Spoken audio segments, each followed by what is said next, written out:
Andrew Blackwood, Duke of Ashbury, stood before his fiancée and lied. He told her he had lost everything, his fortune, his investments, his future. It was a test, carefully orchestrated to see if she would stay or flee. What happened next would change both their lives forever. Because Maggie Hartwell did something no one expected. Not even the Duke himself. Let me take you to Ashbury Hall, northern England, on a stormy afternoon in November 1848, when a dangerous game began. The rain came sideways that afternoon, striking the tall windows of Ashbury Hall with a force that made the glass shudder. Maggie Hartwell stood in the drawing room, watching the storm darken the moors beyond, and thought how fitting it was that the sky should weep on the day her future began to crumble.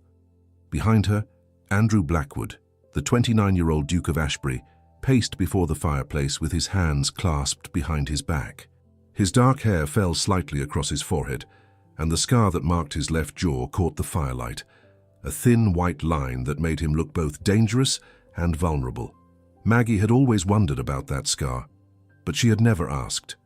There were many things she had never asked. The solicitor, Mr. Whitmore, sat stiffly in a wingback chair, his spectacles perched on his thin nose as he shuffled through papers that rustled like dry leaves. The man cleared his throat twice before speaking, and Maggie turned from the window to face what she already knew would be bad news. "Andrew has requested my presence," Mr. Whitmore began, his voice carrying the careful neutrality of a man trained to deliver disaster without flinching, "because the matters at hand concern both His Grace and Miss Hartwell as his intended bride." Maggie clasped her hands at her waist, forcing her spine straight. She had been raised to face hardship with dignity. Her father, Viscount Hartwell, had taught her that much before his own fortune slipped through his fingers like sand. She knew how to stand tall when the ground beneath her feet began to crack. "Please proceed," Andrew said, his voice low and steady. "Miss Hartwell deserves to know the truth." The truth. The word hung in the air between them like a challenge. Mr. Whitmore adjusted his spectacles and began to read from a document that seemed to carry the weight of judgment itself. "I regret to inform you that a series of unfortunate investments made by His Grace over the past 18 months have resulted in catastrophic losses. The railway venture in which substantial capital was placed has collapsed entirely. The shipping company defaulted on its obligations. The mining speculation proved worthless."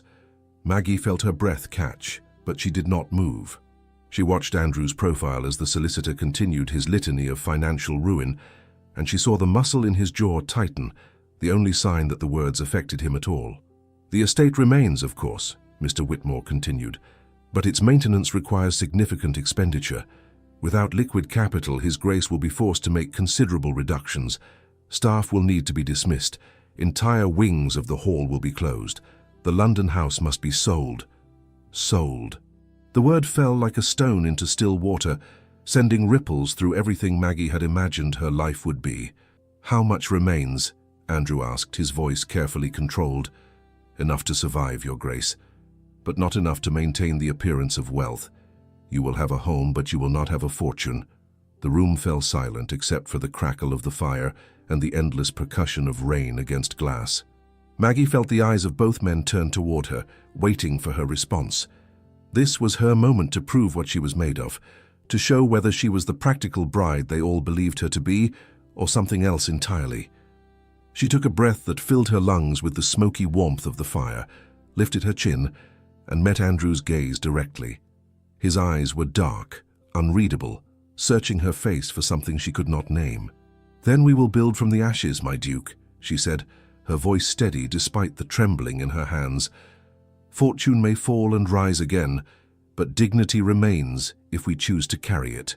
Andrew's eyes widened slightly, surprise flickering across his features like light through a crack in shutters.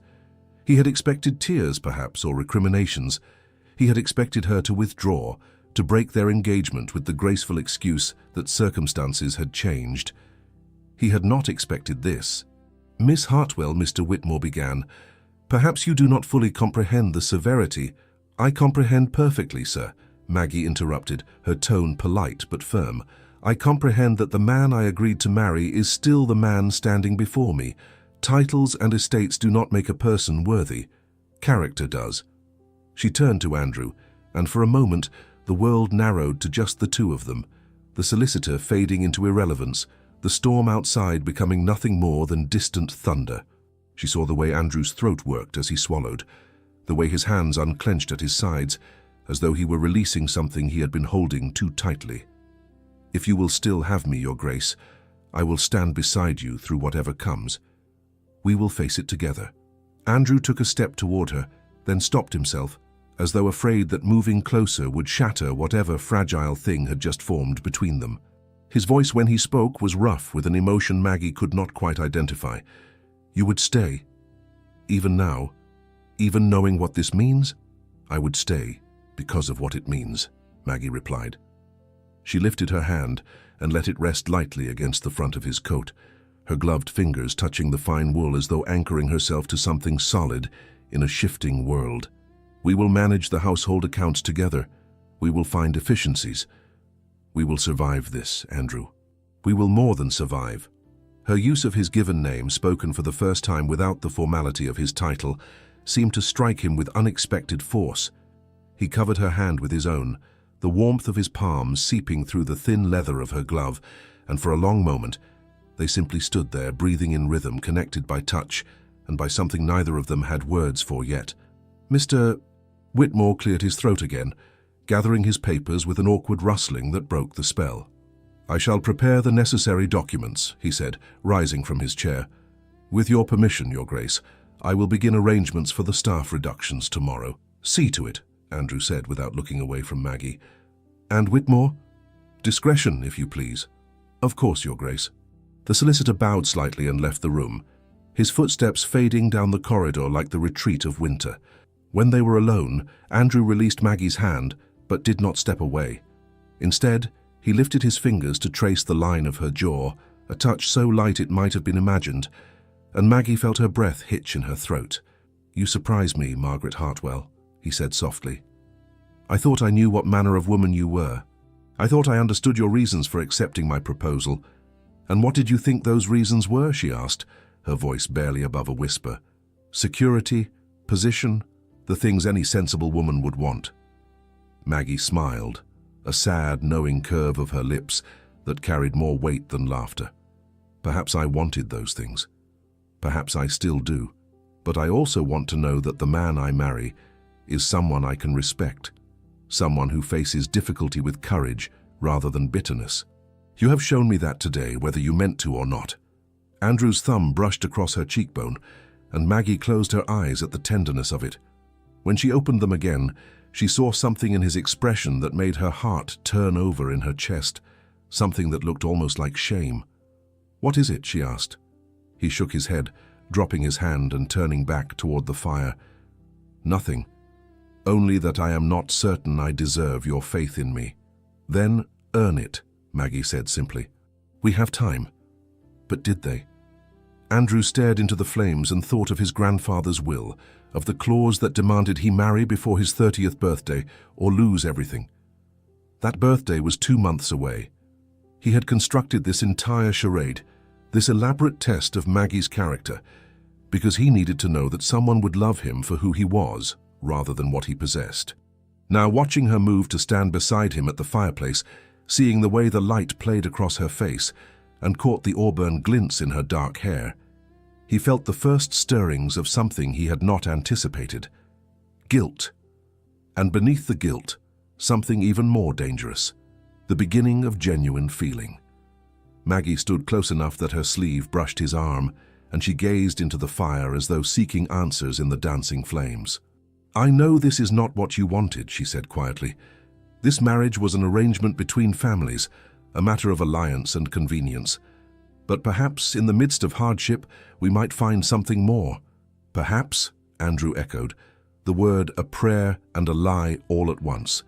That night, long after Maggie had retired to her rooms and the house had fallen silent around him, Andrew stood at his study window and watched the rain finally cease, leaving the world washed clean and gleaming under a sliver of moon. He thought about the way Maggie had looked at him when she spoke of building from ashes. He thought about the trust in her eyes, the quiet strength in her voice. And for the first time since conceiving this plan, he felt ashamed. He had wanted to test her. to see if she was mercenary or true, to protect himself from the kind of betrayal his father had suffered when his own wife left him for a wealthier man. But Maggie's response had not been what he expected. She had not revealed calculation or hidden greed. She had revealed something far more complicated and far more real.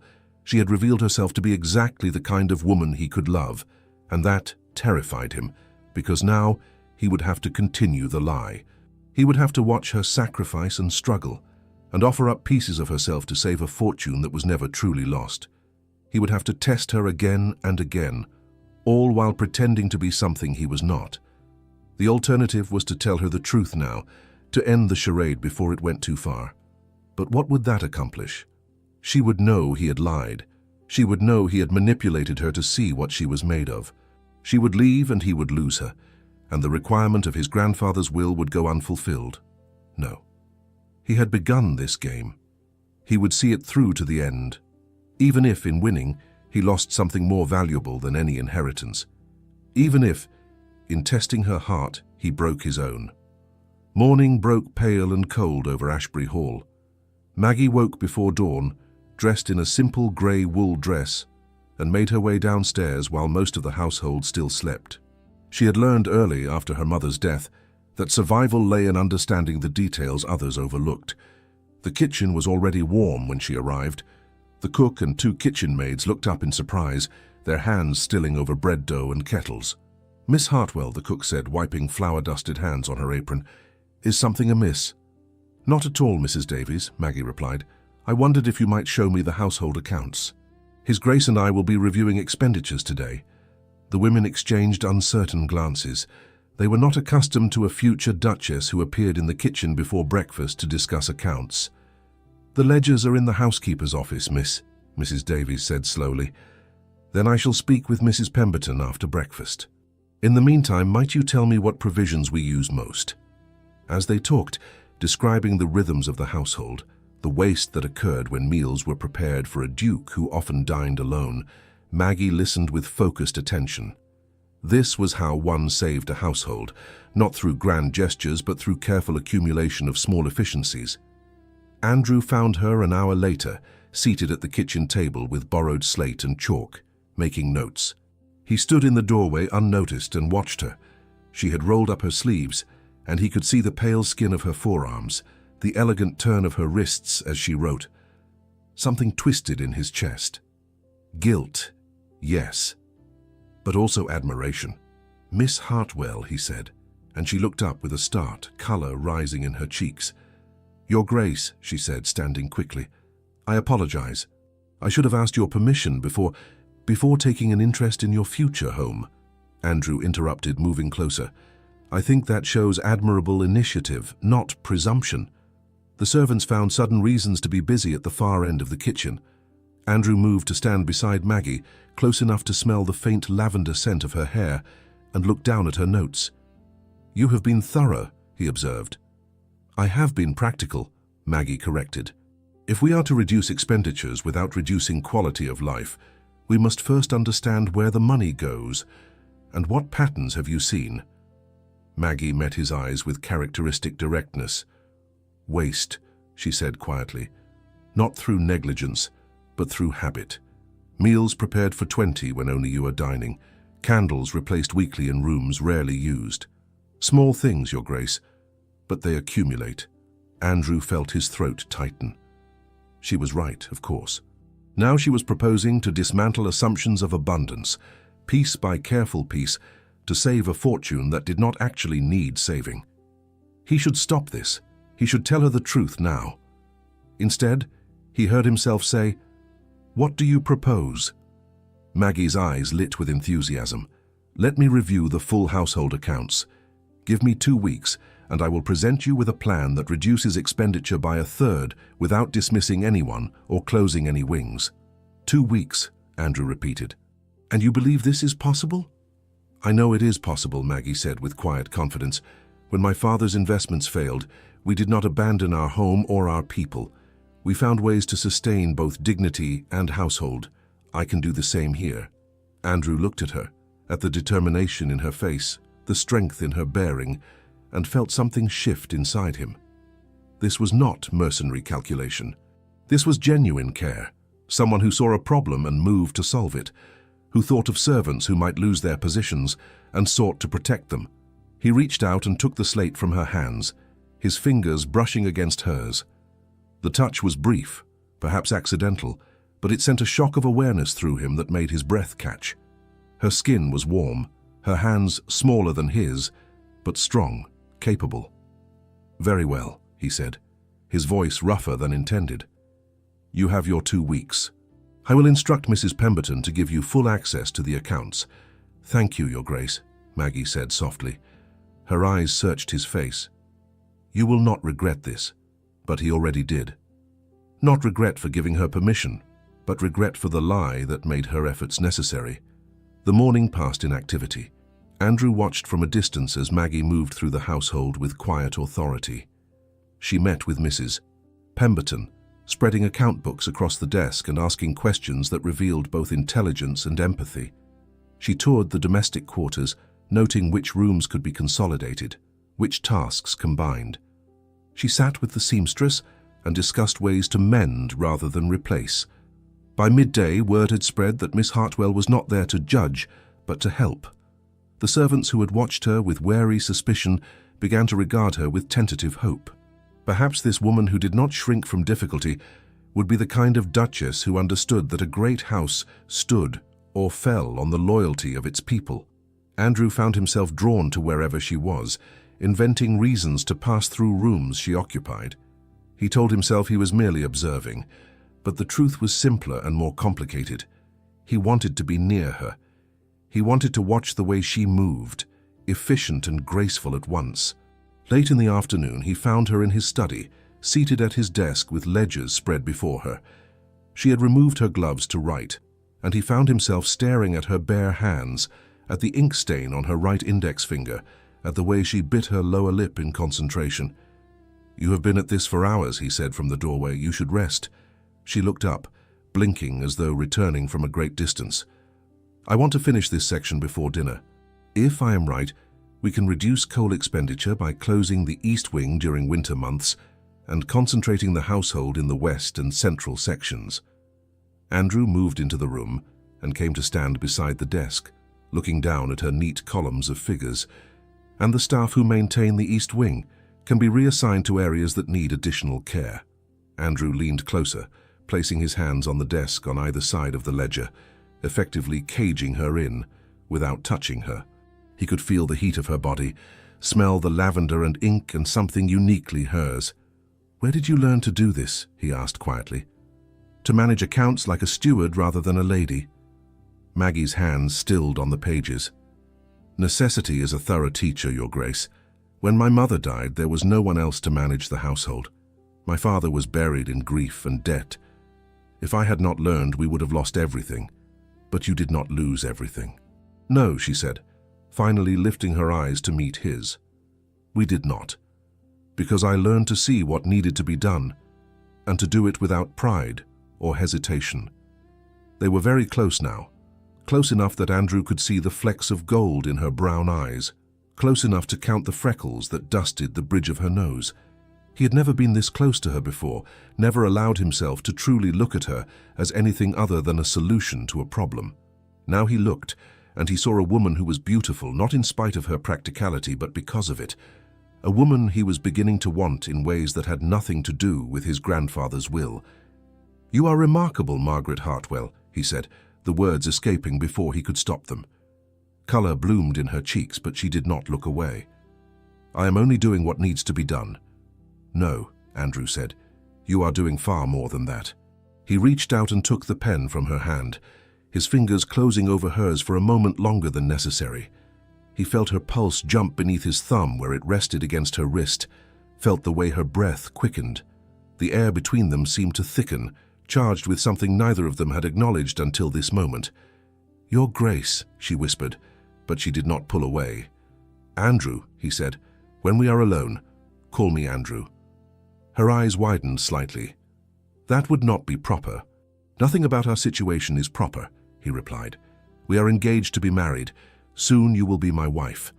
I want to hear you say my name." "Andrew," she breathed, and the sound of it sent heat coursing through him. He knew he should step back. He knew he was crossing lines that should remain firm until they were wed. But he could not seem to move away from her, could not seem to release her hand, could not seem to stop himself from leaning closer until their foreheads nearly touched. Then Mrs. Pemberton knocked on the study door, calling that dinner was ready, and the spell broke. Andrew stepped back quickly and Maggie rose from the chair, smoothing her skirts with trembling hands. They did not look at each other as they left the study. They did not speak during the meal, maintaining the formal distance that was expected.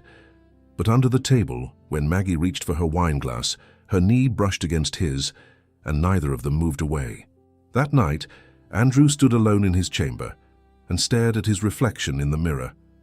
He saw a man caught in a trap of his own making. He had created this test to protect himself from a mercenary marriage. But Maggie had already passed every test he could devise. She had shown courage, competence, compassion, and grace. And still he lied to her. Still he maintained the pretense that would make her every effort a test of her character rather than a gift freely given. He thought about the way her hand had felt in his, warm and alive. He thought about the way she had said his name, soft and tentative. He thought about the future they could have together if he would only tell her the truth. But fear held him back. Fear that she would hate him for the deception. Fear that he would lose her just when he was beginning to realize how much he wanted to keep her. And in her chamber, Maggie sat by the fire and thought about the way Andrew had looked at her in the study. The way his voice had softened when he asked her to call him by his given name. The way his hand had lingered on hers, as though he did not want to let go. She had agreed to marry him for practical reasons. She had told herself she did not expect love, only respect and stability. But something was changing. Something was growing between them that felt deeper than duty, warmer than alliance. When he looked at her the way he had today, she felt her heart race in ways she did not entirely understand. When he touched her, even accidentally, she felt her body respond with a heat that both frightened and thrilled her. She was beginning to care for him, genuinely care, in ways that had nothing to do with titles or security. Maggie pulled her shawl tighter around her shoulders and stared into the flames, wondering if she was brave enough to risk her heart as well as her future on a man she was only beginning to know. 3 days had passed since Andrew had asked Maggie to call him by his given name. 3 days since she had felt the warmth of his hand on hers, the intensity of his gaze. She had replayed that moment endlessly, wondering what it meant, whether he felt the same pull she did. Late afternoon found her wandering the West Wing, drawn by the sound of piano music, faint and distant. The melody was hesitant at first, then grew stronger, a piece by Chopin she recognized from childhood. She followed it through corridors she had not yet explored until she reached a small music room. Through the half-open door, she saw a young maid seated at a gleaming piano, her fingers moving across the keys with surprising grace, Sarah from the kitchen staff. Her eyes were closed, her face peaceful, transported somewhere far beyond her daily tasks. Maggie stood in the doorway and listened until the piece ended. Then she stepped inside, and Sarah's eyes flew open, fear flooding her face. "Miss Hartwell, I am so sorry, I should not be here. Please," Maggie said gently, "do not apologize for making something beautiful. Where did you learn to play like that?" "My mother was a music teacher, miss. She taught me when I was small. But I should not have presumed. This instrument should be played," Maggie said, moving to the piano. "Music is not meant to sit silent and gathering dust. Will you teach me this piece? I played once, but I have forgotten much." Sarah's face lit with joy. "I would be honored, miss." They spent an hour together, Sarah patient as she guided Maggie's rusty fingers back to the keys. Slowly, haltingly, Maggie began to remember not just the mechanics of playing, but the feeling of it, the way music could express things words could not. When Sarah returned to her duties, Maggie remained, playing through simple exercises. She did not hear Andrew enter, did not realize he was there until she looked up and saw him standing in the doorway, watching her with an expression she could not read. "How long have you been there?" she asked, her hands stilling. "Long enough," he said quietly, moving into the room. "I did not know you played. I do not play well. Not anymore. But Sarah does, and she has agreed to help me remember." Andrew came to stand beside the piano, his hand resting on the polished wood near hers. Sarah is talented. My mother discovered her gift years ago and wanted to sponsor proper training, but my father refused. He said it would give the girl ideas above her station. There was bitterness in his voice. Maggie looked up at him, seeing the tension in his jaw, the old anger. "What was your mother like?" she asked softly. Andrew was silent for a long moment. "She was kind," he said finally. "Too kind for my father, perhaps. She loved music and beauty and laughter. When she died, something in my father died with her. He became cold, distant. He closed this room, dismissed the staff she had hired, let the winter garden fall into neglect. As though by erasing the things she loved, he could erase the pain of losing her." "I am sorry," Maggie said. Andrew shook his head. "It was long ago, but sometimes I wonder if I am more like him than I wish to be, if I am capable of the kind of love she deserved, or if I'm too much my father's son, too afraid of feeling anything deeply for fear of losing it." The vulnerability in his voice made her heart ache. She reached out and placed her hand over his where it rested on the piano. "You are not your father. I have seen the way you care for your people, the way you carry responsibility even when it weighs on you. That is not coldness, Andrew. That is strength." He turned his hand beneath hers, their palms meeting, fingers interlacing. The touch sent warmth flooding through her. When he looked at her, his dark eyes were intense, searching her face. "How do you do that?" he asked, his voice rough. "Do what? Make me believe I might be better than I am." "Perhaps you simply are better than you believe," Maggie said. "Perhaps you only need someone to see it." They stood like that, hands joined, the silence between them full of things neither could say. Then Andrew lifted his free hand and brushed a strand of hair back from her forehead, his fingers gentle against her temple. Maggie felt her breath catch, her eyes fluttering closed at the tenderness. "Play something for me," he said softly. "I'm not ready to perform. Play anyway. I want to hear you." She sat at the piano bench and Andrew moved to stand behind her, close enough that she could feel the heat of him at her back, could sense his presence like a physical weight. She played a simple piece, a lullaby her mother had taught her, speaking of comfort and home and love that endured beyond loss.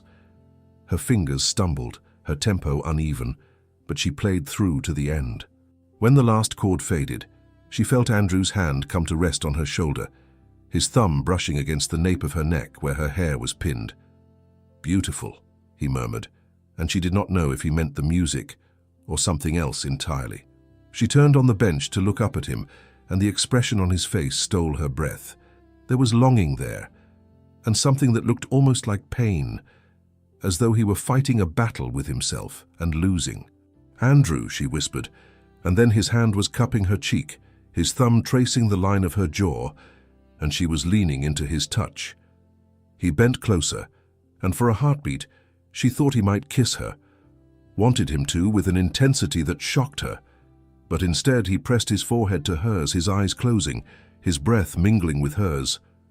"I do not deserve you," he said, so quietly she almost did not hear it. "I do not deserve your faith, or your kindness, or your strength. But God help me, Margaret, I want to." "Then be the man who does deserve those things," she said. "Be honest with me, be real with me. That is all I ask." She felt him tense, felt the way his hand tightened against her cheek, and then he was pulling away, stepping back. "I should let you practice," he said, his voice carefully controlled. "I did not mean to disturb you." "Andrew, wait." But he was already walking toward the door, his shoulders rigid, his hands clenched. He paused in the doorway without turning back. "Thank you for bringing music back to this house. My mother would have been pleased." Then he was gone, and Maggie was left alone, her heart racing with confusion and desire, and the terrible suspicion that Andrew was hiding something far deeper than she had realized. That evening, Maggie sat by the fire in her chamber and pulled from her pocket a small object she had not looked at in years. A locket, oval and silver, with a crest engraved on its surface. A wren in flight, the symbol of the Renfield family, the ancient name the Ashbury Dukes had borne before their elevation. She opened it and looked at the faded ribbon inside, the ribbon that had been tied around her wrist 6 years ago on Briar Ridge Road. She had been thrown from her horse during a robbery attempt when a stranger appeared out of the mist to save her. He had been young, perhaps 23, with dark hair and a scar forming fresh on his jaw where a blade had caught him. He had given her his horse, told her to ride hard for the next village, and pressed this locket into her hand. "I am Andrew Blackwood," he had said, "of Ashbury Hall. If anyone troubles you, show them this, and tell them the Duke's son sent you." She had been 17, frightened, awed by his courage. She had never forgotten his face, though she had not seen him again until the day their families arranged their betrothal. He had not recognized her. Why would he? She had been a girl then, and he had likely rescued dozens of travelers. It had meant everything to her and nothing to him. But she had kept the locket, had carried it as a talisman, a reminder that there were still men in the world who acted with honor and courage. When her father told her she was to marry the Duke of Ashbury, she had felt hope that perhaps the man she had admired from afar might become the man she would spend her life beside. Now, watching the firelight play across the silver surface, she wondered if she should tell him, if revealing this secret would bring them closer or push him further away. He was already fighting something internal, some battle she did not understand. She closed the locket and held it against her heart, feeling the cool metal warm against her skin. Not yet, she decided. When the time was right, when he had learned to trust her fully, then she would show him. Then she would tell him that she had been his in a way long before their engagement was ever arranged. But for now the secret would remain hers alone. The morning brought frost that turned the windows into lace patterns of ice. Maggie woke early, her hand resting over the locket she now wore on a chain beneath her nightdress. The metal was warm from her body heat, and she wondered if she should simply tell Andrew the truth about Briar Ridge. But how did one begin such a conversation? He had been a stranger doing what any honorable man would do. She had been one face among many he had helped. To him, it had been a moment. To her, it had been everything. She rose and dressed, then made her way downstairs. Mrs. Pemberton informed her that His Grace had ridden out early to inspect the tenant farms. Maggie felt a flutter of disappointment, then irritation at herself for caring. She had work to do. She spent the morning in the West Wing, taking inventory of closed rooms. As she worked, her mind drifted back to that day on Briar Ridge Road 6 years ago. She had been returning from visiting her mother's grave, riding alone. The road had been empty, mist rolling in, when 3 men appeared. Highwaymen. They pulled her from her horse, their hands rough, demanding jewelry and coin. She had been terrified. And then he had come. A rider emerging from the mist, like something from a legend, his horse black as night, his face fierce with anger. He fought all 3 men, taking a knife slash to his jaw that bled profusely, but did not stop him. When the last had fled, he turned to her, and she saw past the blood and rage to the young man beneath, breathing hard, but trying to smile reassuringly. "Are you hurt, miss?" he had asked gently. She had shaken her head, unable to speak. He wrapped his coat around her shoulders, gave her his horse, and pressed the locket into her palm. "Ride to Millbrook Village. Show this at the inn. Tell them Andrew Blackwood sent you and needs a surgeon. Can you do that?" She had nodded, found her voice. "What about you?" He touched the wound on his jaw, wincing. "I will survive. I have survived worse. Now go, before they return." She had ridden hard, done exactly as he instructed. By the time she convinced the innkeeper to send help, hours had passed. Eventually, her father's men arrived to escort her home, and she kept the locket hidden, a secret treasure too precious to share. Now, 6 years later, she stood in a dusty corridor and traced the scar on her wrist, where the highwayman had grabbed her. The mark had faded to nearly nothing, but she could still feel it, just as Andrew's scar remained visible on his jaw. She found herself walking toward the gallery where family portraits hung. She moved slowly until she found what she sought, a portrait of Andrew at perhaps 20, before the scar, before the title. The artist had captured something in his expression, a combination of strength and gentleness that made her throat tighten. The sound of footsteps made her turn. Andrew stood at the entrance, still in his riding clothes, his dark hair wind-blown, his cheeks flushed from cold. He looked vital and alive in a way that made her heart skip. "Admiring the ancestors?" he asked, moving toward her. "Admiring you, actually," Maggie said, then felt heat flood her cheeks. "The portrait, I mean. You were young." Andrew came to stand beside her, looking up at the painting. "Young and foolish. I thought I could save the world back then. What changed?" "Reality, I suppose. The understanding that some things cannot be saved no matter how hard you try." Maggie studied his profile, the line of his jaw where the scar cut across it like a silver thread. "How did you get that scar?" she asked softly.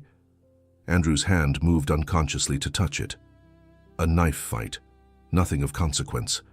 "It looks like it was of consequence." He turned to look at her, something guarded in his expression. It was a long time ago, a different life. She wanted to tell him then.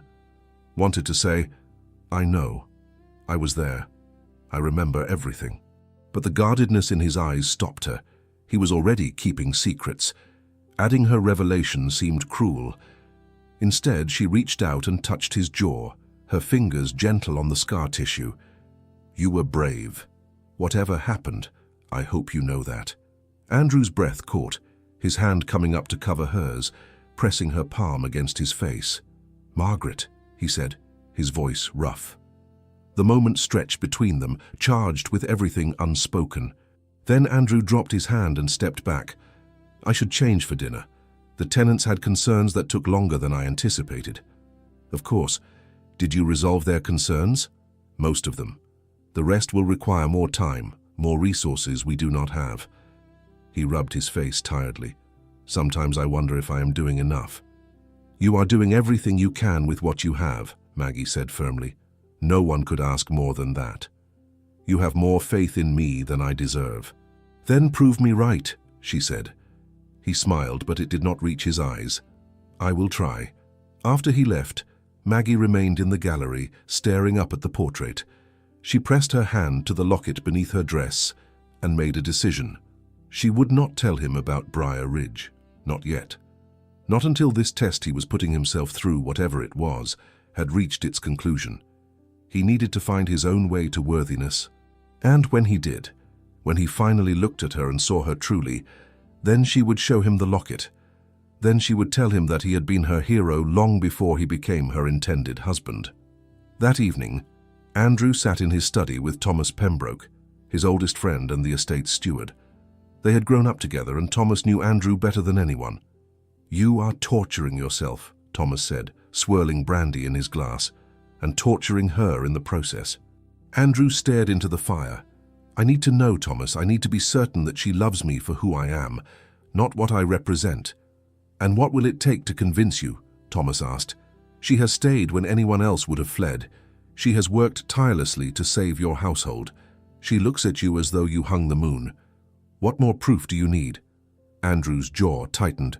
"My father thought my mother loved him truly. Then she died, and he discovered letters from a man she had nearly run away with before their marriage. A wealthier man. She had chosen duty over love, and it had eaten at her for 20 years. So you test Margaret because of your mother's regrets?" Thomas shook his head. "That is not fair to her, Andrew. And it is not fair to you. I just need a few more weeks, until my birthday passes and the will is satisfied. Then I will know." "You will know nothing," Thomas said bluntly, "because by then you will have poisoned whatever real affection exists between you with lies. She will discover your deception, Andrew. They always do. And when she does, what you fear most will come to pass. She will leave, not because she does not love you, but because you could not trust her to." Andrew turned away from his friend's truth. "I have come too far to stop now." "Then God help you both," Thomas said quietly, "because this will not end the way you hope." After Thomas left, Andrew remained by the fire, his friend's words echoing. He thought about the way Margaret had touched his scar that afternoon, the gentleness in her fingers, the admiration in her eyes. He thought about the way she said his name, soft and full of a tenderness he had not known he craved. Perhaps Thomas was right. Perhaps he was destroying the very thing he wanted most. But fear was a powerful master, and Andrew had been afraid for so long that he no longer knew how to trust without testing. His grandfather's will had seemed like the perfect solution when he conceived this plan. a way to ensure a genuine marriage while securing his inheritance. Now it felt like a trap of his own making. He pulled out the will and read again the clause that had started everything. The heir must marry before his 30th birthday to one who loves him freely and remains constant through adversity.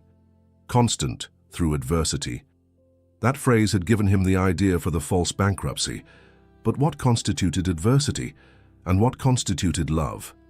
Was it fair to create artificial hardship to test someone's heart? He did not know anymore. All he knew was that Margaret Hartwell had become essential to him in ways he had not anticipated. That the thought of losing her hurt worse than any fear of being married for mercenary reasons. That he was falling in love with her, truly and deeply. And the irony of falling in love while lying was not lost on him. Andrew folded the will and locked it away. A few more weeks, he told himself, just until his birthday. Then he would reveal the truth, beg her forgiveness, and hope that her feelings were strong enough to survive his deception. But even as he made that promise to himself, he felt the cold weight of dread in his chest. Because Thomas was right about one thing. This would not end the way he hoped. It would end in truth, and truth, he was learning, could be the most devastating weapon of all. 2 weeks had passed since Maggie began her reorganization of Ashbury Hall, and the transformation was undeniable. The household ran with new efficiency, the servants moved with renewed purpose, and the oppressive atmosphere of impending doom had lifted. Maggie woke each morning before dawn and worked until long after dark. She negotiated with suppliers in the village, securing better prices through charm and shrewd bargaining. She reorganized staff schedules, eliminating redundancies while ensuring no one worked to exhaustion. She taught the kitchen maids methods for preserving food, ways to make ingredients stretch without sacrificing quality. And slowly, room by room, conversation by conversation, the household began to see her not as the Duke's intended bride, but as their Duchess. On a cold morning in early December, Sarah rushed into the kitchen with flushed cheeks. "Miss Hartwell, you must come to the servants' hall. Everyone is asking for you." Maggie followed her, surprised to find nearly the entire household gathered, their faces turned toward her with expressions of hope and gratitude. Mrs. Pemberton stepped forward, her usually stern face softened. "Miss Hartwell, we wanted to thank you properly. In all my years at Ashbury Hall, I have never seen such care taken for the people who keep this house running. Whatever the future holds, we want you to know that this household stands with you and His Grace." A murmur of agreement rippled through the room, and Maggie felt her throat tighten. "Thank you. But I am the one who should be thanking you. This house stands because of your dedication. I am honored to work alongside you." When the gathering dispersed, she remained behind, overwhelmed by the weight of their trust. Andrew found her there, standing alone. He had been watching from the shadows, and the sight of his household embracing Margaret with such affection had struck him with physical force. "They love you," he said quietly. Maggie turned, surprised. "I did not see you there. I did not want to intrude." Andrew moved closer. "You have earned their loyalty, Margaret. That is no small thing. They are good people. They deserve a household that values them, and they have that now because of you." He came to stand before her close enough that she could smell the scent of cold air and horse that clung to his coat. "I do not know how to thank you for what you have done here. You do not need to thank me. This will be my home too." Andrew reached out and took her hand, his fingers warm around hers. "You are doing far more than ensuring survival. You are giving this place life again. You are giving me hope again." The vulnerability in his voice made her step closer. "Andrew, whatever burdens you carry, you do not have to face them alone. I am here." He lifted his free hand to cup her cheek, his thumb brushing across her skin with tenderness that made her breath catch. "How did I become so fortunate?" he murmured. "Perhaps fate knew we needed each other," Maggie whispered. For a long moment they stood like that, the world narrowing to just the two of them. Then Andrew leaned down, his forehead touching hers, and Maggie felt her eyes flutter closed, her heart racing with anticipation. But once again, he pulled back before their lips could meet. "I should let you return to your work," Andrew said, his voice rough. "Andrew, wait," Maggie said, catching his sleeve. "Why do you do that? Come close, then pull away. Touch me as though you want me, then act as though you regret it." Andrew closed his eyes, pain flickering across his features. "I do not regret touching you, Margaret. I regret that I cannot give you what you deserve, not yet. What do you think I deserve?" "Honesty," he said, the word barely above a whisper. "Truth, things I am not ready to give." Before Maggie could respond, Andrew was gone, striding from the room with the purposeful gait of a man fleeing something he could not face. That afternoon, Maggie took her frustration to the village. She had arranged to meet with several suppliers, but she also needed to escape the confines of the hall, to think without Andrew's presence clouding her judgment. The village of Ashbury was small, but prosperous. Maggie visited the butcher, the baker, the chandler, negotiating terms and building relationships. By the time she finished, the sun was beginning to set, and she found herself at the village inn, where the innkeeper's wife invited her for tea. "You have done well by the hall, miss," the woman said. "The servants speak well of you. They say you treat them like people, not property." "I only treat them as I would wish to be treated myself," Maggie replied. "Not all ladies think that way. The old Duchess, God rest her soul, she was kind too. But after she passed, the hall became cold. You have brought warmth back, you and His Grace together." Maggie returned to the hall as dusk was falling, her arms laden with small gifts the villagers had pressed upon her. She was arranging them on her dresser when there was a knock at her door. Andrew stood in the corridor, his expression troubled. "May I come in?" Maggie hesitated, then stepped aside.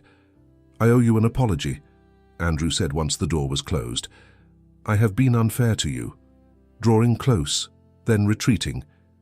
It is not because I do not want you, Margaret. God knows I want you more than I have wanted anything in my life. Then what holds you back?" "Fear," he admitted. "Fear that I will lose you.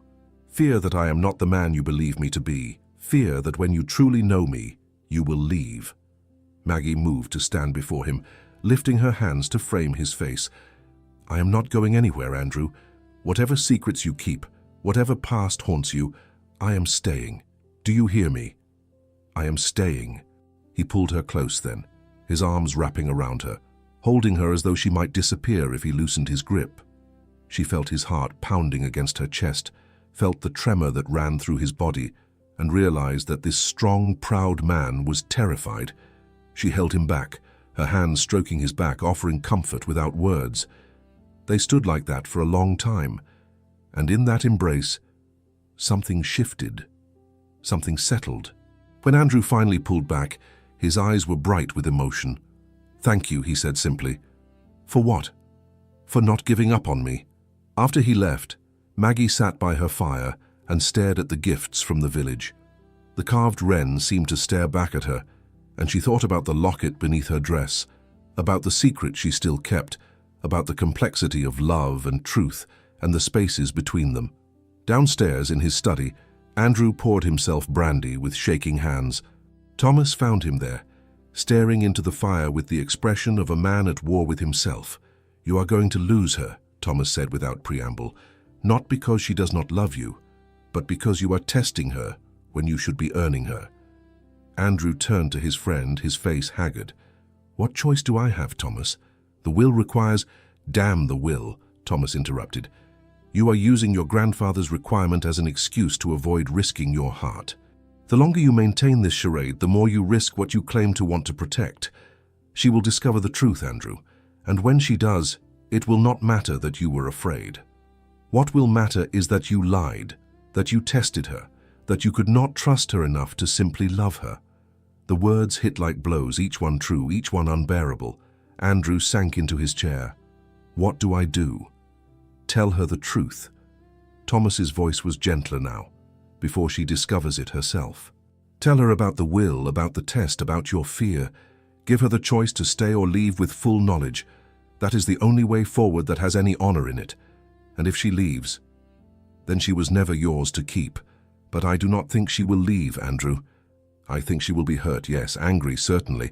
But I think she will stay because, unlike you, she has courage enough to love without conditions."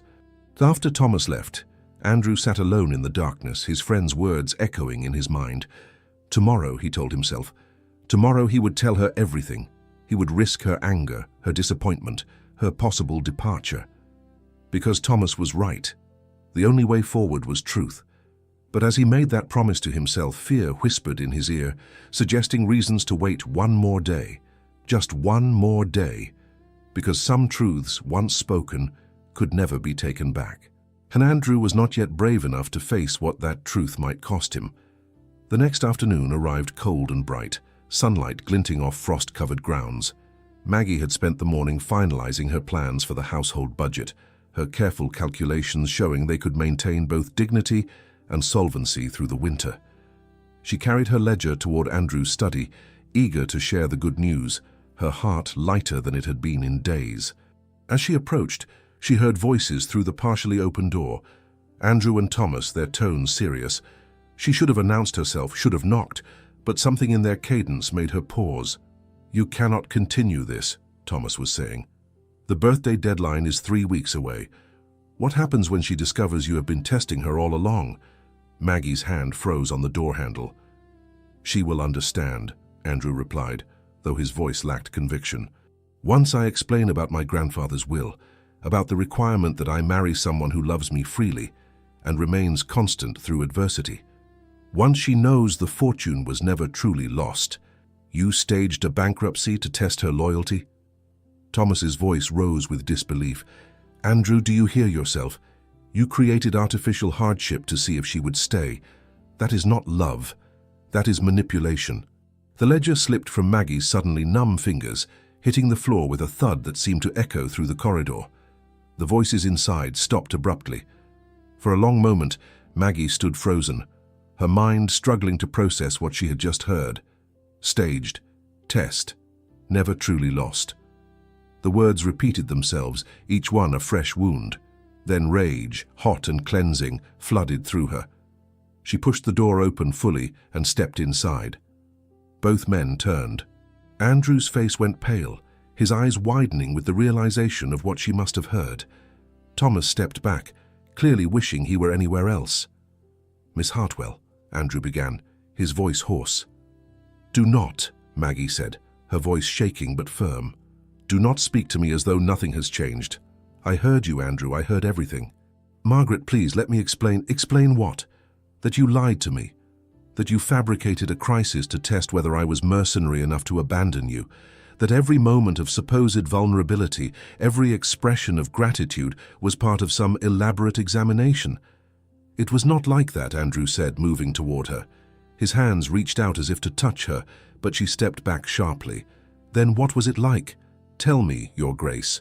When I reorganized your household, when I negotiated with suppliers, when I offered to sell my own jewelry to help, were you laughing at me? Were you amused by how thoroughly I played into your hands?" "No." Andrew's voice broke. "Margaret, I never laughed. I never found any of this amusing. I was protecting myself." "From what?" "From me." Maggie felt tears burning behind her eyes, but refused to let them fall. "I stayed when others would have fled. I worked myself to exhaustion for this household. I began to care for you, to believe that perhaps we might build something real together. And all along you were testing me like a horse at auction, checking my teeth to see if I was worth the purchase price." "That is not fair," Andrew said, but his voice lacked heat. "Fair?" Maggie's laugh was bitter. "You want to discuss fairness? While I was falling in love with you, you were running calculations. While I was worrying about your tenants and your servants and your future, you were watching to see if I would fail some invisible standard." She reached beneath her dress and pulled out the locket, the chain snapping as she yanked it free. She placed it on his desk with deliberate care, then removed her engagement ring and set it beside the locket. "6 years ago," she said, her voice quieter now but no less fierce, "a young woman was attacked by highwaymen on Briar Ridge Road. A man saved her. He fought 3 armed men with nothing but courage and a blade. He took a knife to his face protecting a stranger. He gave her his horse and his family token and asked nothing in return. That man was a hero. That man was worthy of love and loyalty." She met Andrew's eyes, saw the dawning recognition there, the shock. "I have carried that locket for 6 years, she continued. "When my father told me I was to marry the Duke of Ashbury, I thought perhaps fate had given me a gift. A chance to know the man who had saved me, to build a life with someone I already admired. I chose not to tell you because I wanted you to see me as I am now. not as the frightened girl you rescued. I wanted our marriage to be about who we are today, not about debts from the past. Margaret, Andrew whispered, his face stricken. But I see now that I gave you more honesty than you ever gave me. I offered you truth while you offered me tests. I gave you trust while you gave me manipulation. She turned toward the door, but Andrew caught her arm. Please, he said desperately, let me explain about the will, about my mother, about why I needed to know. Love is not examination, Andrew, Maggie said, pulling her arm free. Love is not something you prove through artificial trials. It is faith. It is risk. It is choosing someone every day even when they are imperfect, even when they fail you, even when staying is harder than leaving. You asked me to prove my love while offering none of your own. That is not marriage, that is cowardice. If I have been a coward, it is because I was terrified of losing you, Andrew said. My mother loved another man. My father discovered it too late. I have watched him live with that knowledge for 20 years, watched it poison everything he touched. I could not bear to make the same mistake. So instead, you made a different mistake, Maggie said. You pushed away the one person who would have stood with you through anything. Not because I am particularly noble, Andrew, but because I chose you. I chose you when I thought you had nothing. I chose you when it was difficult. I chose you freely. But you never gave me the same choice. You never trusted me with the truth. You never risked yourself the way you demanded I risk everything. She walked to the door, then paused without turning back. I release you from our engagement, she said. You need not worry about your grandfather's will. I am certain you will find someone else to marry before your birthday. Someone you actually trust. Margaret, wait, please. But she was already walking away, her spine straight despite the trembling in her limbs. She heard him call her name again, heard Thomas murmur something she could not distinguish, but she did not look back. She made it to her chamber before the tears came. Then she collapsed onto her bed and wept, great shaking sobs that tore through her chest like physical blows. She cried for the love she had begun to believe in, for the future she had allowed herself to imagine, for the man she thought she was learning to know. But mostly she cried for the girl on Briar Ridge Road who had believed that heroes existed, who had carried a locket for 6 years, waiting to find that the man who had saved her body might also claim her heart. That girl had been wrong. Heroes were myths. Men were only men, flawed and frightened and ultimately disappointing. And love, real love, required something Andrew Blackwood did not possess. The courage to be vulnerable without guarantee, the faith to trust without proof, the strength to love without conditions. A knock sounded at her door. Miss Hartwell, Mrs. Pemberton's voice called. His Grace wishes to speak with you. Tell His Grace I am indisposed, Maggie said, her voice muffled by her pillow. Tell him I am packing. Tell him I will be gone before morning. Silence, then the housekeeper's footsteps retreating. Maggie rose and began to pack mechanically. Her dresses, her books, her few pieces of jewelry. The gifts from the village she left behind. They belonged to the woman who had briefly been the future Duchess of Ashbury. That woman no longer existed. As twilight fell, she stood at the window and looked out over the grounds she had briefly considered home. The winter garden where she had first heard music again, the village where people had accepted her, the household that had begun to love her, all of it every moment, built on a foundation of lies. She touched the window glass cold beneath her fingers and made herself a promise. She would leave Ashbury Hall. She would return to her father's house. She would rebuild her life from whatever pieces remained. But she would never again mistake a test for trust, never again confuse performance with partnership, never again give her heart to a man who lacked the courage to give his freely in return. Outside, snow began to fall, soft and silent, covering the world in white. A fresh start, a clean slate. Maggie watched it accumulate and felt nothing but the cold. Maggie left Ashbury Hall before dawn, as quietly as she had arrived. The only witnesses were Mrs. Pemberton, who pressed a package of food into her hands with tears in her eyes, and Sarah, who stood in the kitchen doorway, looking as though someone had died. Andrew watched from his window as the carriage disappeared down the tree-lined drive, taking with it the only woman he had ever truly loved. He had not slept. He stood in the same clothes he had worn the previous day, his face haggard, his eyes burning with exhaustion and regret. Thomas found him there hours later, still standing, still staring at the empty road. "Go after her," Thomas said quietly. "And say what?" Andrew's voice was hollow. "That I am sorry? That I was wrong? She knows that already. She deserves more than apologies. She deserves someone who trusts her from the beginning, someone who does not need to test love before accepting it. Then become that someone." Andrew turned to look at his friend. How do I undo what I have done?" "You cannot undo it," Thomas said, "but you can learn from it. You can change. The question is whether you will." The days that followed were the longest of Andrew's life.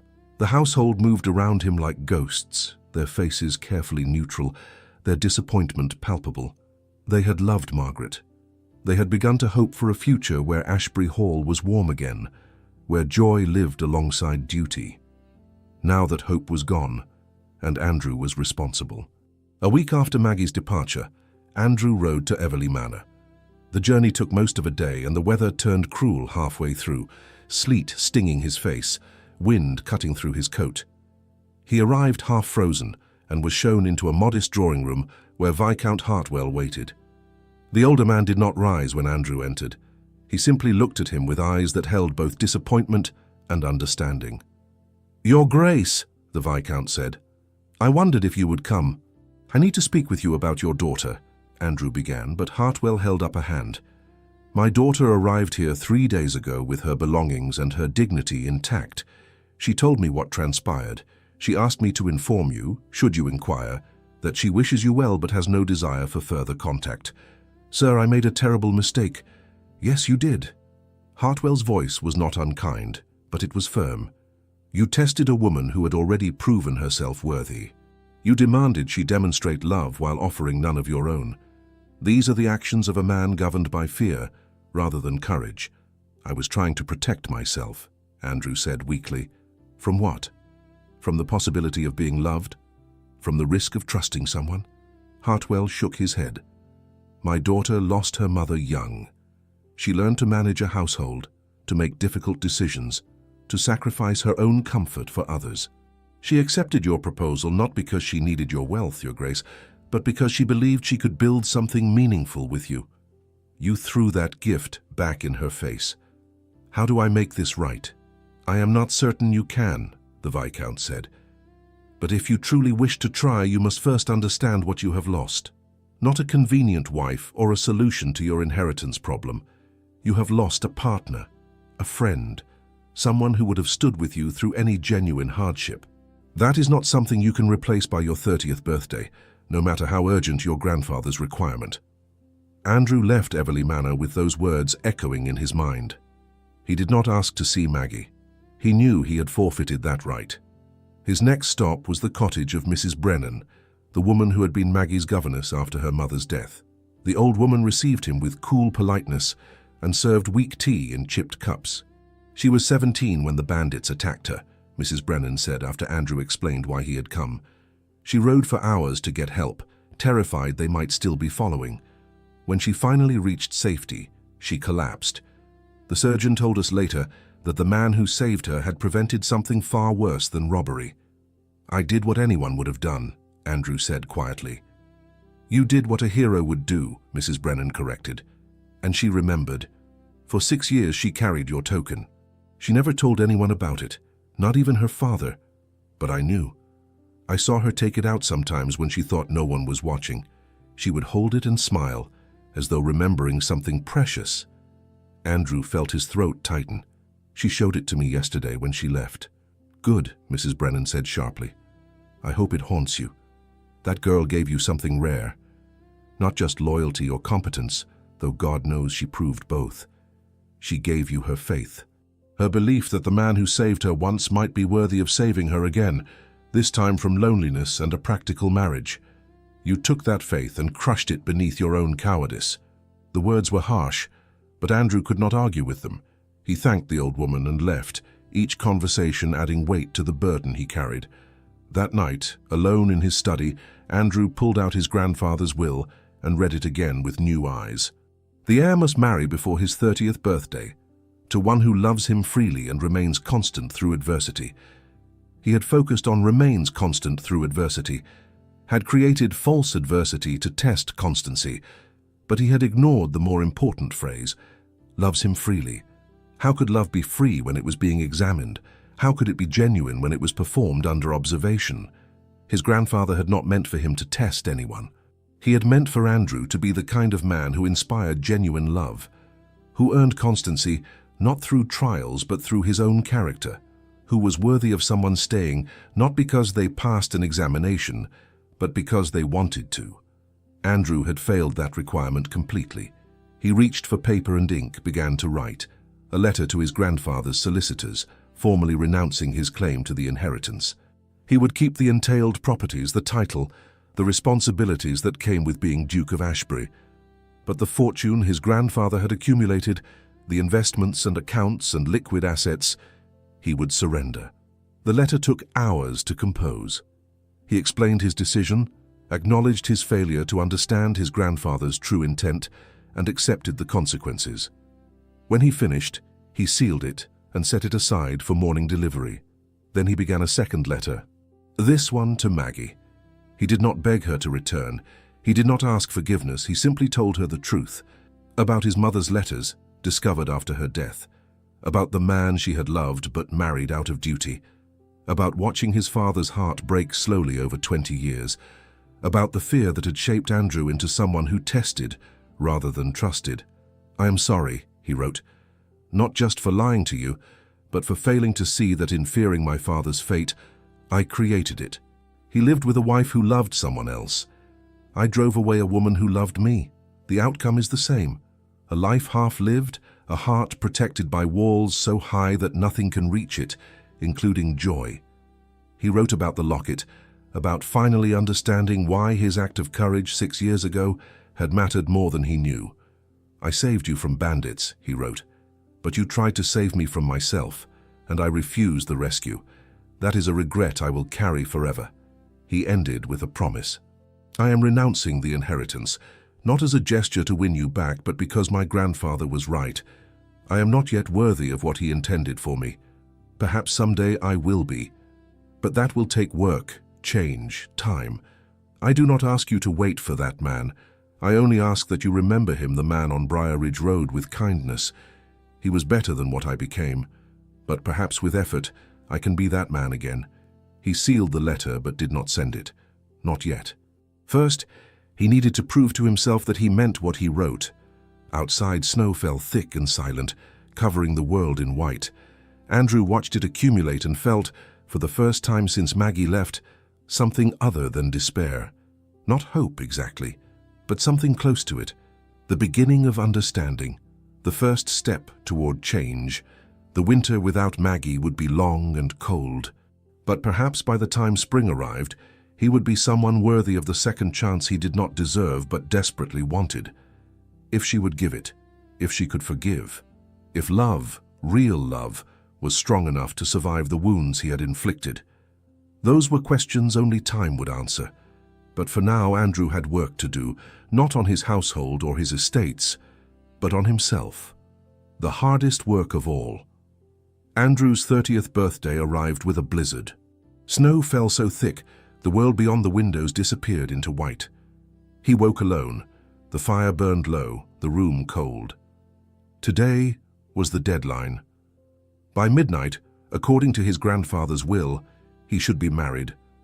Instead, he was alone, the inheritance renounced, the woman he loved gone. He had sent his letter a week ago but received no response. By mid-morning, the storm had become fury, wind howling against stone walls. Andrew stood at his window, watching nature's rage with kinship.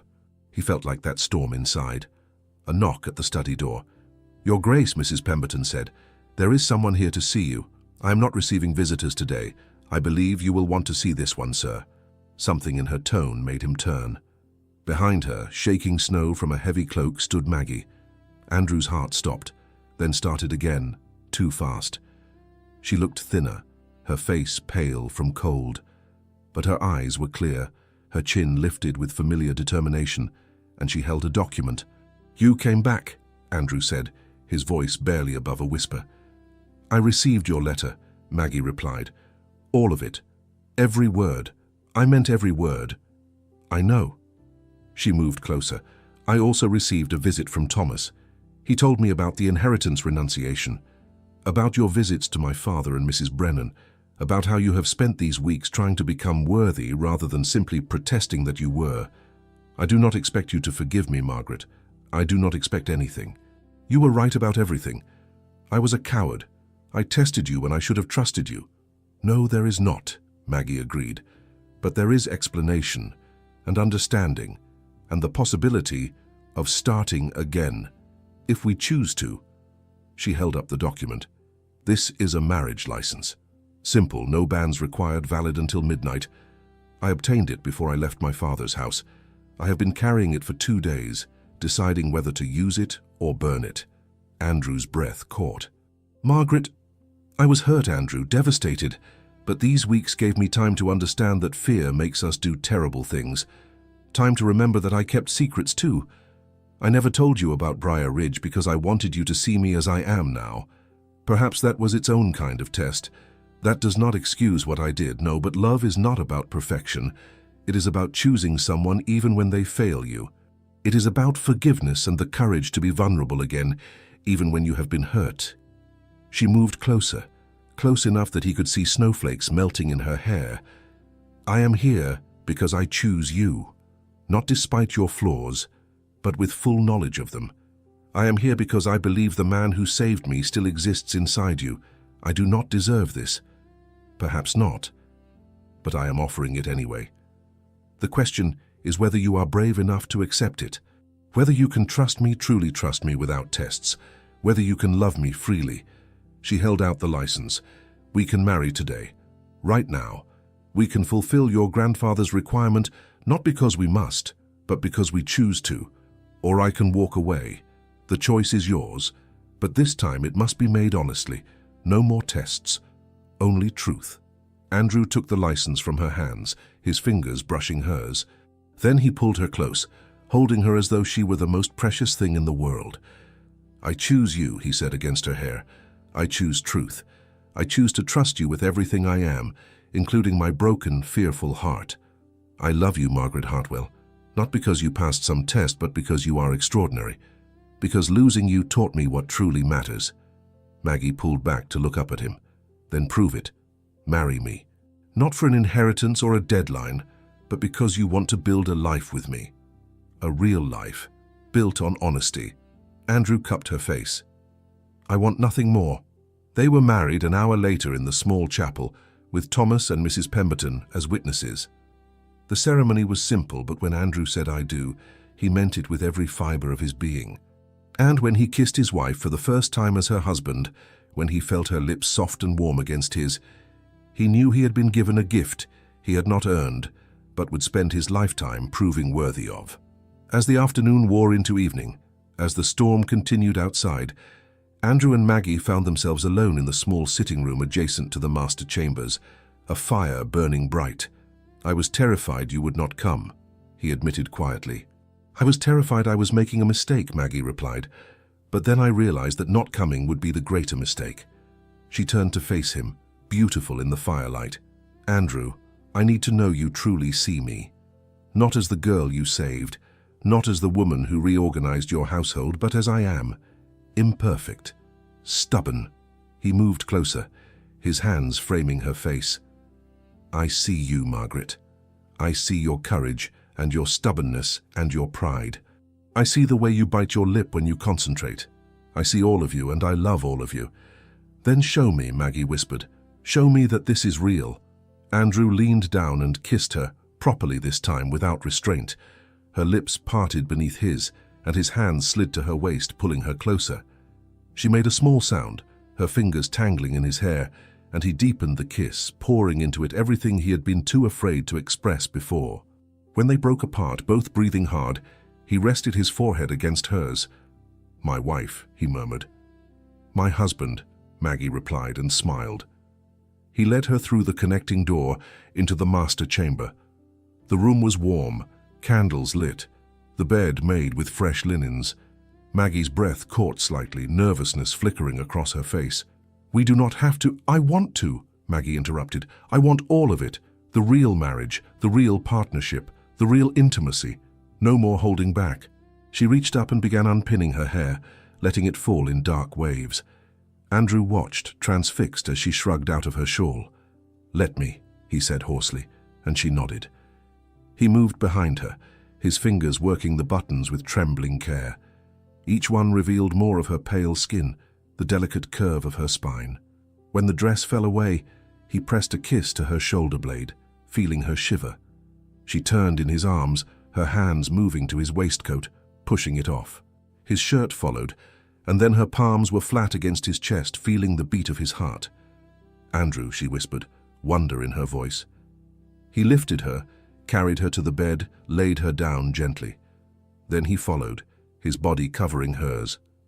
He kissed her again, long and slow, his hands exploring with reverent care. The curve of her waist, the softness of her skin, the trembling of her body beneath his touch. She responded with equal fervor, her hands running over his back, his shoulders, learning the shape of him. When he finally joined with her, when they moved together in ancient rhythm, it was both fire and tenderness, passion and promise, the physical expression of everything they had chosen in words. Afterward, they lay tangled together, hearts racing, breathing in sync. Andrew pulled the blankets over them and held Maggie close, her head on his chest, her hand over his heart. "Happy birthday," she murmured sleepily. "Best birthday I have ever had," Andrew replied, pressing a kiss to her hair. Outside, the storm finally began to ease. Inside, wrapped in each other's warmth, Andrew and Maggie slept, their first night as husband and wife, their first moments of truly being seen and chosen without condition. Now only this: truth, trust, love, freely given and joyfully received. Morning arrived with crystalline brightness. The storm had passed, leaving the world transformed. Snow blanketed everything in pristine white, sunlight turning each surface to diamonds. Andrew woke with Maggie in his arms, her dark hair spilled across his chest, her breathing deep and even. For a long moment, he simply watched her sleep, marveling at the gift he had been given. Yesterday, he had been alone, facing his 30th birthday, with nothing but regret. Today he was married to the woman he loved, a woman who had chosen him despite every reason not to. Maggie stirred, her eyes opening slowly. She smiled when she saw him watching her. "Good morning, husband." "Good morning, wife," Andrew replied, the words still feeling miraculous on his tongue. They lay together in comfortable silence, listening to the house begin to wake around them. Then Maggie sat up, pulling the sheet around her shoulders. "Andrew," she said, "about yesterday. The marriage license, what about it? It was legal, valid. We are truly married in the eyes of the law, but I wonder if you might wish for something more, something public, not for the inheritance, but for us, for the household that loves us both, for the village that has accepted me." Andrew considered this, then nodded slowly. "A proper ceremony, with witnesses and celebration, to show the world that this is real, that we choose each other freely." "Exactly," Maggie said. "Today, at noon, in the chapel, if you are willing." "I am more than willing," Andrew said. He pulled her close and kissed her, morning light streaming through the windows, warming their entwined bodies. They rose and dressed, helping each other with buttons and laces, the intimacy of it more profound than passion. Maggie wore a simple dress of cream silk, one she had packed when she left weeks ago, never quite able to abandon the hope that she might need it. Andrew wore his finest coat, dark blue wool that matched his eyes, a waistcoat embroidered with silver thread. Mrs. Pemberton wept when they told her their plans. The household sprang into action. Sarah and the other maids decorated the chapel with winter greenery and white ribbons. The cook prepared a wedding breakfast. Thomas rode to the village to spread word that the Duke and Duchess of Ashbury would be wed at noon, and all were welcome to witness. By 11 o'clock, the chapel was filling. Tenants and villagers crowded into pews, their faces bright with curiosity and goodwill. The household staff stood along the walls, pride evident in their bearing. This was their Duke, their Duchess, and they were determined to celebrate properly. Andrew stood at the altar with Thomas beside him, watching the door for Maggie's arrival. His hands were steady now, his heart calm. No more fear, no more doubt, only certainty. The door opened, and Maggie appeared on her father's arm. Viscount Hartwell had arrived at dawn, summoned by Thomas's message, and though his face was stern, his eyes were kind. He had forgiven Andrew after their conversation, understanding that fear could make good men do foolish things. Maggie walked down the aisle slowly, her eyes locked on Andrew's. She carried no bouquet, wore no veil. She needed no adornment. She was beautiful in her simplicity, in her strength, in the quiet joy that radiated from her. When she reached the altar, her father placed her hand in Andrew's. "Take care of her," the Viscount said quietly. "She deserves nothing less." "I will spend my life earning that privilege," Andrew replied. The ceremony was traditional, the words ancient and binding. But when the vicar asked if Andrew took Margaret to be his wife, in sickness and health, for richer or poorer, his voice rang clear and true. "I do. I choose her freely, without condition, without reservation. She is my partner, my friend, my love. In her I have found home." Maggie's response was equally clear. "I do. I choose him knowing his flaws and loving him despite them. In him I have found courage, honesty, and a love worth fighting for." The vicar smiled. "Then by the power vested in me, I pronounce you husband and wife. What God has joined together, let no man put asunder." Andrew kissed his wife as the chapel erupted in applause and cheers. He felt her smile against his lips, felt her hand tighten in his, and knew that this moment, this choice, this love, was the truest thing he had ever known. As they walked back down the aisle together, hand in hand, Andrew saw faces he recognized. Mrs. Davies from the kitchen, tears streaming down her weathered cheeks. The tenants from the farms grinning broadly. The shopkeepers from the village nodding approval. All of them witnessing, all of them celebrating. In the vestibule, Mr. Whitmore waited with his leather satchel and his careful expression. "Your Grace," he said, bowing slightly. "Duchess, I have brought the relevant documents regarding your grandfather's will." Andrew felt Maggie tense beside him, but he squeezed her hand reassuringly. "The will can wait, Mr. Whitmore. Today is about celebration, not inheritance." "Actually, Your Grace," the solicitor said, a small smile playing at his lips, "I believe you will want to hear this." He pulled out a sealed envelope. "This letter was to be given to you on your 30th birthday, regardless of whether you married. Your grandfather left specific instructions." Andrew took the letter, broke the seal, and read aloud so Maggie could hear. "My dear grandson, if you are reading this, you have reached your 30th year. I pray you have also reached understanding. The clause in my will about marriage was never truly about securing an heir or preserving the estate. It was about ensuring you did not become your father, a man so afraid of love's pain that he refused love's joy. I required that you marry someone who loves you freely and remains constant through adversity. I never specified that the adversity must be real. What mattered was your response to it. Would you trust? Would you be worthy of trust? Would you learn that love cannot be tested without being damaged? If you have married, I hope it is because you chose love over fear. If you have not, I hope you learned something valuable from the attempt. Either way, the inheritance is yours. It always was. The only test was whether you would test others or trust them. I hope you chose wisely." Andrew lowered the letter, his throat tight. He looked at Maggie, saw understanding dawn in her eyes. "He never meant for you to create a false crisis," she said softly. "He meant for you to learn that love requires faith." "And I learned it the hardest way possible," Andrew replied. "By losing you, then being given the grace of a second chance." Mr. Whitmore cleared his throat. "There is one more thing, Your Grace. Your renunciation letter arrived at my office yesterday. I took the liberty of not processing it. Your grandfather's true wishes were clear. The inheritance remains intact." Andrew shook his head. "Process the renunciation anyway. I do not want money I did not earn. Wisdom I learned too late. Let it go to the charitable trust my grandfather established. Let it do some good in the world." Maggie touched his arm. "Andrew, you do not have to." "I want to," he said. "We have Ashbury Hall, we have the estates, we have each other. That is more than enough." Thomas stepped forward, grinning. "Then let us celebrate what you do have. A marriage built on truth, a household that adores you both and a future that is yours to shape. The wedding breakfast was joyous chaos. Tables had been set up in the great hall, and food appeared in abundance.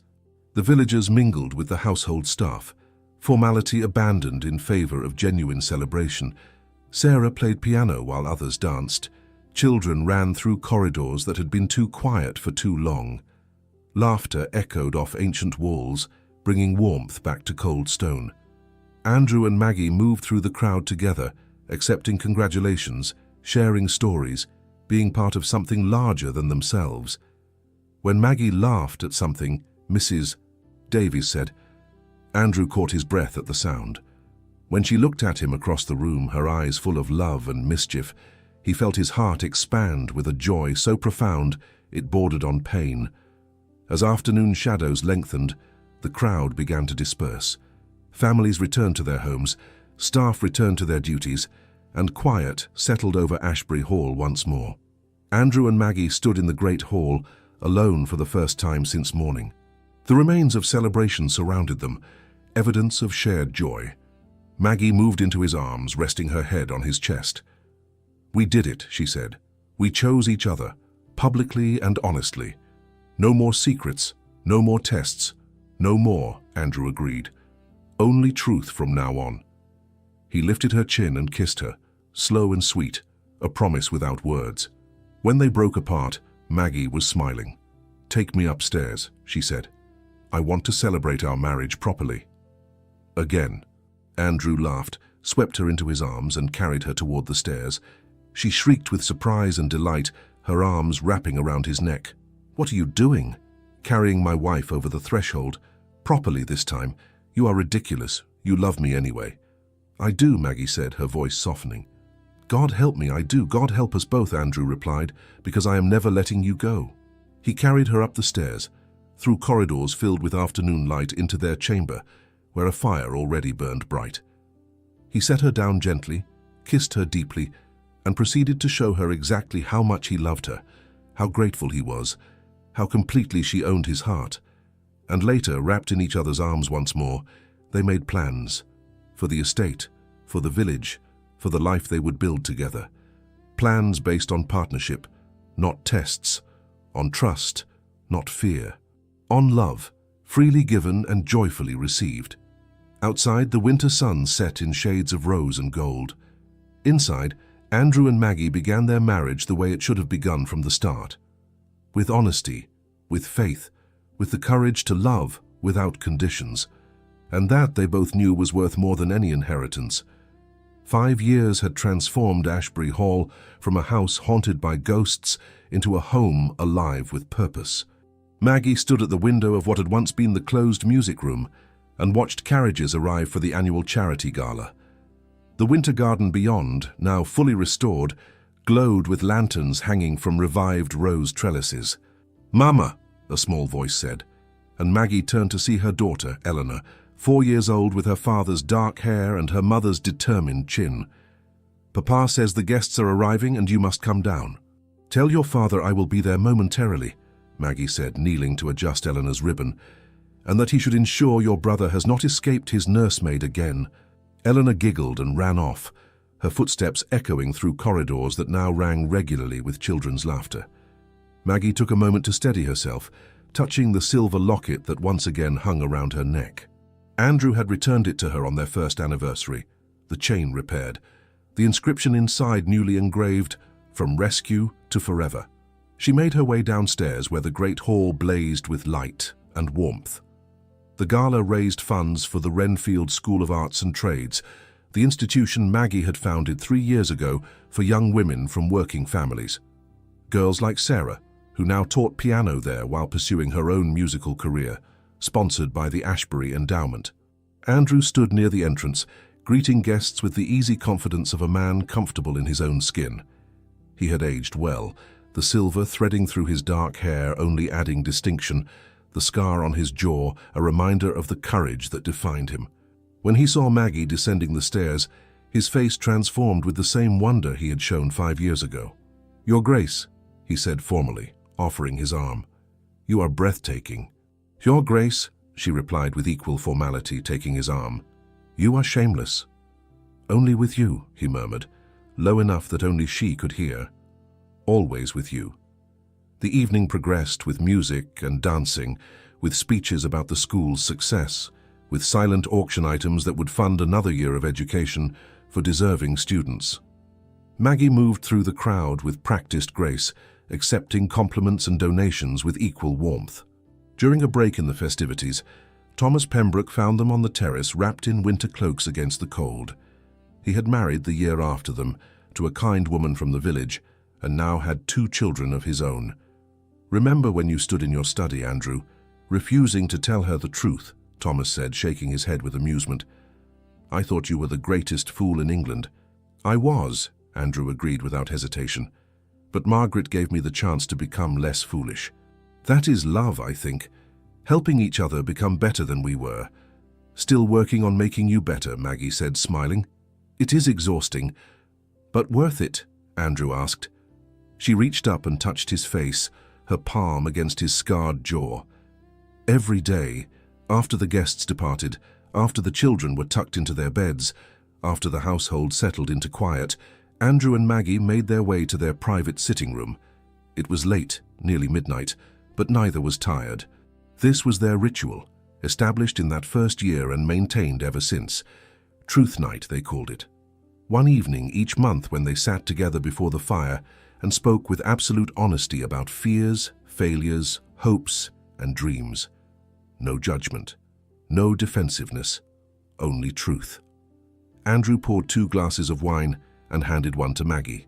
What weighs on you, wife? Maggie considered, then spoke carefully. I worry sometimes that I am not doing enough. The school helps 40 girls each year, but there are hundreds more who need opportunity. I want to expand, to reach more, but resources are limited. So we find more resources, Andrew said simply. We have rebuilt the estate finances. We can allocate more. What else? I worry about Eleanor, Maggie admitted. She is so like you, so determined to prove herself. I fear she will inherit your tendency to test rather than trust. Then we teach her differently, Andrew said. We show her through our example that trust is braver than testing.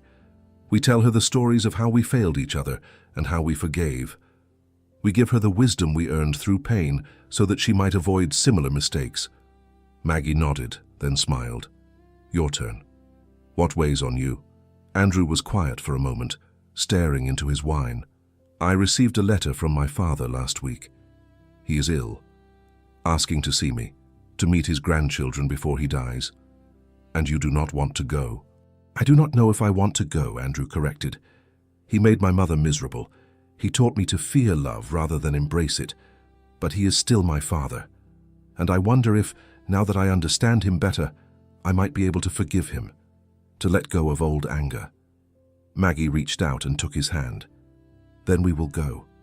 Together. You do not have to face him alone, Andrew. You never have to face anything alone again. He lifted her hand to his lips, kissing her knuckles. How did I survive before you? Poorly, Maggie said, very poorly. They laughed together, the sound warm and intimate. Then Andrew set down his wine and pulled Maggie into his lap, her head resting on his shoulder, her hand over his heart. Do you ever regret it? He asked quietly. Giving me a second chance? Choosing to trust me again after I betrayed that trust? Every day, Maggie said, and felt him tense. Then she smiled. Every day I am grateful I made that choice. Every day I am glad I was brave enough to forgive. Every day I choose you again, Andrew. That is what marriage is. Not one choice, but 1,000 small choices made over and over.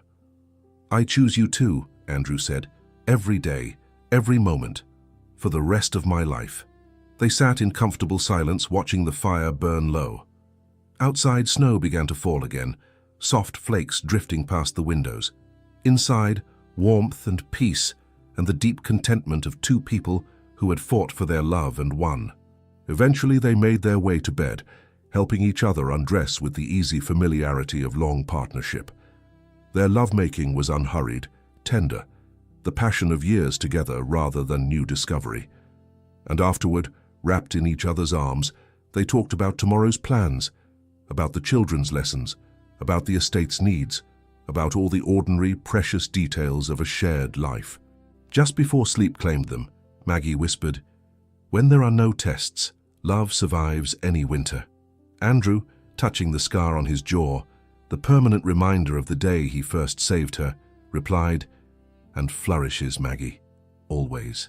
The next morning, Eleanor burst into their chamber at dawn, followed by her younger brother James, 2 years old and determined to keep up with his sister. They tumbled onto the bed, shrieking with laughter, and Andrew and Maggie pulled them close, tickling and kissing until everyone was breathless with joy. This was the true legacy. Not the fortune Andrew had renounced, not the title he carried, not even the school Maggie had built. The legacy was this family, built on honesty and forgiveness. This love, tested by fire and emerging stronger.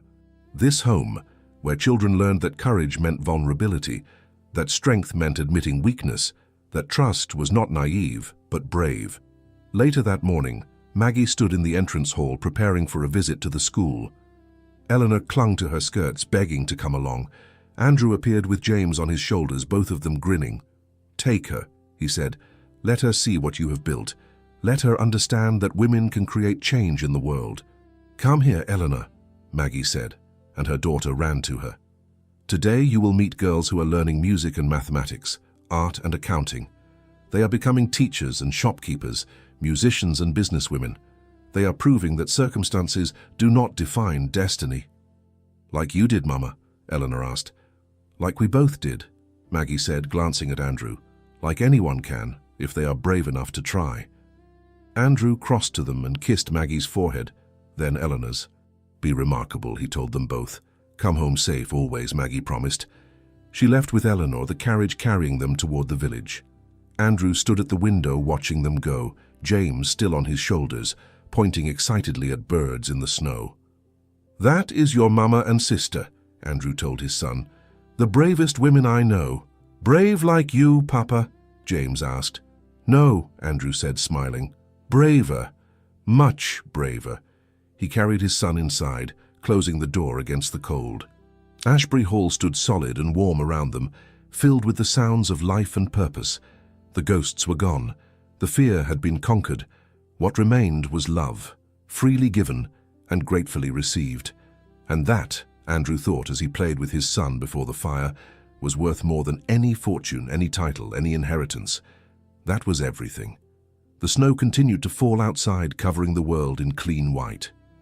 But inside Ashbury Hall, spring lived eternal. In laughter and love, in honesty and hope, in the simple truth that when two people choose each other daily, when they forgive failures and celebrate victories, when they trust rather than test, they build something that survives all seasons. They build forever. In the end, Andrew and Maggie learned what so many of us forget, that love is not a test to be passed, but a choice to be made every single day. Their story began with deception, born of fear, nearly ended in heartbreak, and transformed into something extraordinary through the courage to forgive and the willingness to trust again. Perhaps the greatest gift we can give another person is not protection from pain, but faith in their character. Not tests of their loyalty, but trust in their love. Andrew tried to safeguard his heart and nearly lost everything. Maggie chose vulnerability and gained a partnership that would sustain her through every season. Their legacy was not wealth or title, but the simple truth that real love requires real courage. The courage to be seen completely. The courage to forgive deeply.